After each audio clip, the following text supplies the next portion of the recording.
sessions coming up are a beginner's guide to running and walking, and it's everything you need to know to get started. It's not everything you need to know about running and walking, but it's the essentials to get started.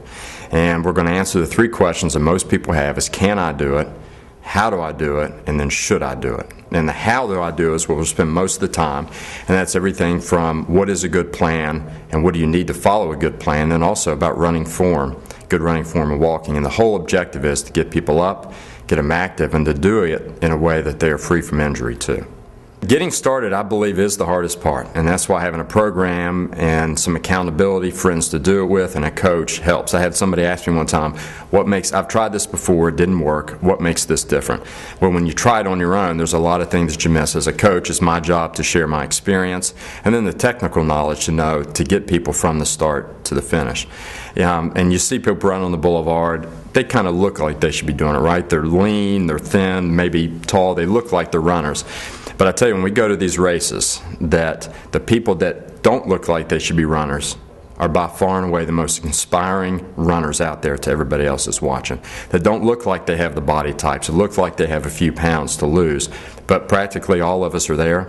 Most Americans are there, most West Virginians are there. But the difference is, what do you do about it? And do you have the courage to get out and start?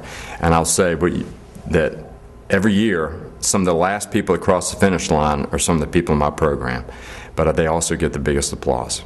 I've seen everything from people that have never run before go on to run half marathons in about a year's time. I've seen people that every year I keep track of how many people that are maybe currently running.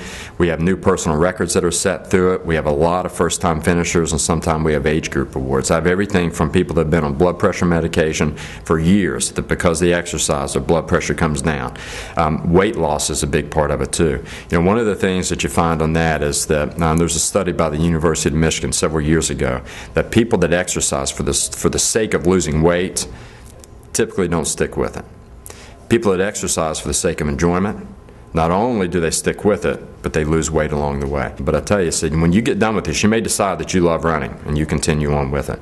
But most importantly, you should decide that if running's not your thing, find whatever that thing is and continue to do that, because that's the way you'll have an active and healthy long life. A lot of times I tell people, I said, when you do this program, or even if you come to the informational session, I'm not asking you to turn into a lifelong runner. Just commit to 9 weeks. Whether you do it on your own or you do it with me, just commit to the 9 weeks. And at the end of the 9 weeks, then decide what you're going to do next. But I have a feeling at the end of those 9 weeks, you're going to see not only do you feel better, you find out that this isn't as hard as it once seemed, but that you'll enjoy it and it'll be some motivation to continue it.